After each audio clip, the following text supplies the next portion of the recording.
Շնորհակալ եմ, հարգելի գործընկերներ, ամփոփելով մեր բախտից ասեմ, որ սկզբում ձայնը չէր աշխատում եւ որոշակի անախորժ բաներ ուղիղ եթեր չգնացին, որի համար ուրախ եմ, բայց ուզում եմ մի բան վերջնական այստեղ ֆիքսենք։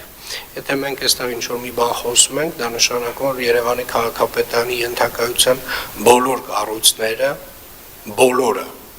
բոլոր աշխատակիցները պետք է տեղեկացված լինեն, ինչի մասին ենք մենք խոսացել այստեղ։ Եթե մենք խոսացել ենք օդի որակի մասին եւ ասել ենք, որ տերև չպետք է վառվի, ոչ մի քաղաքապետարանի աշխատակից չի կարող հետո պարզվի ինչ-որ միտեղ, որ տերև է վառում։ Եթե ես եկել եմ որևէ վարչական շրջան ասել եմ, այստեղ խնդիր ա եղել, ու արդեն պետք է վարչական շրջանի ղեկավարը ֆիքսի ինչ ծավալի խնդիր է, ինքը ինչ գործողություն պետք է անի, ում պետք է նկատողություն տա, ում պետք է աշխատանքից ազատի,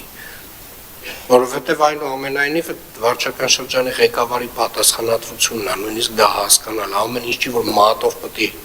ցույց տրվի, որովհետև հետագայում արդեն ես պետք է մտածեմ ինչ անել այդ վարչական շրջանում, կադրային առումով։ Եվ սա վերաբերում է բոլորին, հարգելի գործընկերներ, բոլորին։ Շնորհակալ եմ։